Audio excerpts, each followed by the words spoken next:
Hello बच्चों, let's read the question. The question says that differentiate the following function from first principle and the given function is log cosec x. इस question में log cosec x को differentiate करना है using first principal. बहुत simple सा question है. पहले हम की कॉन्सेप्ट लिख लेते हैं. की कॉन्सेप्ट. तो पहला की कॉन्सेप्ट क्या है? Derivative using first principle. First principle को यूज करके डेरिवेटिव निकालने का तरीका क्या है? F dash X will be equal to limit h tends to 0 f of x plus h minus F of X upon h. दूसरा, limit x tends to 0 log of 1 plus X upon x, ये 1 के equal होता है. Then limit x tends to 0 sine X upon x भी 1 के equal होता है. तीसरा, साइन ए माइनस साइन बी का फॉर्मूला क्या होता है? 2 cos a plus B upon 2 into sine a minus B upon 2.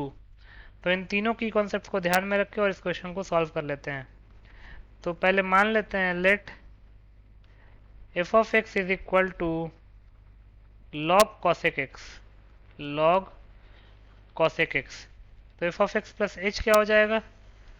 Log of cosec x plus H.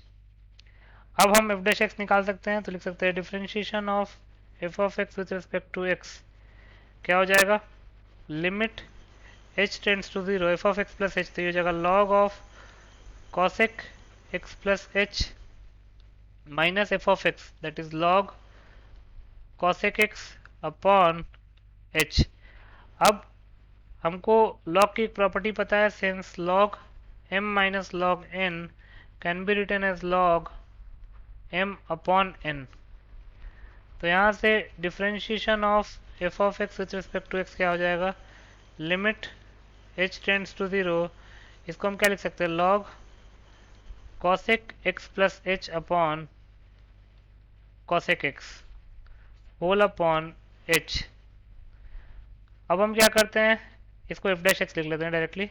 Is equal to limit h tends to 0 log 1 को add और subtract कर लेते हैं. 1 plus cosec x plus H upon cosec x. cosec x plus H को 1 upon sine x plus H लिख सकते हैं whole upon 1 upon sine X. Cosec को हमने साइन में कन्वर्ट कर लिया और माइनस 1 होल अपॉन h. तो ये हो जाएगा limit h tends to 0 log 1 plus sine X upon sine x plus H minus 1 upon h. Further simplify करते हैं, तो यहाँ से f डैश एक्स क्या हो जाएगा? Limit h tends to 0 log 1 plus LCM ले लेंगे. एलसीएम क्या आएगा? Sine of x plus h आएगा. Sine of x plus H और न्यूमरेटर में क्या आ जाएगा? Sine of x minus sine of x plus H whole upon h. तो यहाँ से एफ डैश एक्स को लिख सकते हैं limit H tends to 0 log 1 plus sine X minus sine x plus H upon sine x plus H. और 1 plus में जो लिखा है उसी से मल्टीप्लाई डिवाइड कर लेते हैं. ऐसा क्यों, आपको नेक्स्ट स्टेप में समझ में आ जाएगा. नॉट 1 प्लस के अलावा जो लिखा है 1 प्लस को हटा देंगे. Sine X minus sine of x plus H whole upon sine of x plus H. इससे डिवाइड किया है तो इसी से मल्टीप्लाई भी करेंगे. Sine X minus sine of x plus H upon sine of x plus H whole upon denominator में h बचा हुआ था तो उसको एज इट इज रहने देंगे. तो यहाँ से f डैश एक्स क्या हो जाएगा?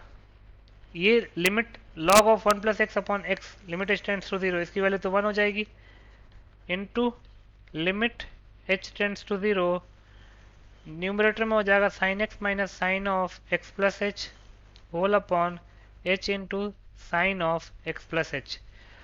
अब यहाँ पे हम साइन ए माइनस साइन बी का फॉर्मूला लगा लेते हैं. F dash X will be equal to limit h tends to 0, ये हो जाएगा 2 cos a plus B upon 2.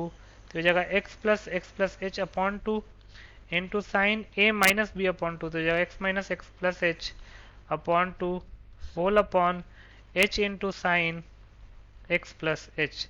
Further simplify करते हैं तो यहाँ से एफ डैश एक्स क्या आ जाएगा, limit H tends to zero, ऊपर क्या आएगा two cos two X plus H upon two, two cos two X plus H upon two into sine, sine में देखेंगे तो x और x कैंसिल आउट हो जाएगा, ये माइनस एच अपॉन टू आएगा, तो माइनस को बाहर निकाल देते हैं क्योंकि sine of minus theta minus sine theta का इक्वल होता है, तो माइनस साइन यहाँ लगाते हैं और इसको h अपॉन टू लिख लेते हैं।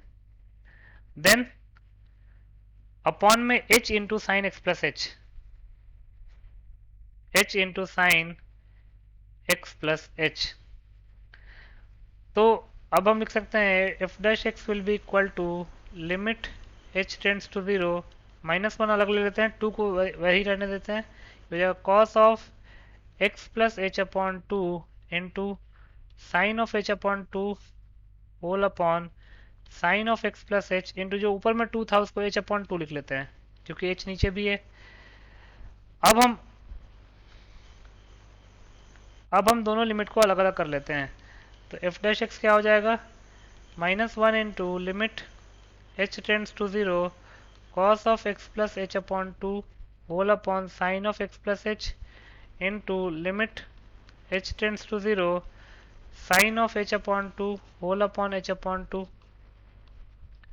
यहाँ दो लिमिट्स आ गए, तो जो सेकंड लिमिट है उसकी वैल्यू तो वन हो जाएगी क्योंकि limit x tends to zero sine X upon X one के इक्वल होता है, और बाकी जो लिमिट है उसमें h की वैल्यू जीरो पुट कर लेंगे, तो minus one into cos of X upon sine of x, और बाकी तो वन आ गया और माइनस साइन अलग है, तो यहाँ से एफ डैश एक्स क्या आ जाएगा, cos थीटा अपन साइन थीटा कॉट थीटा के इक्वल होता है, तो cos x अपन sin x cot x हो जाएगा into minus one minus cot x.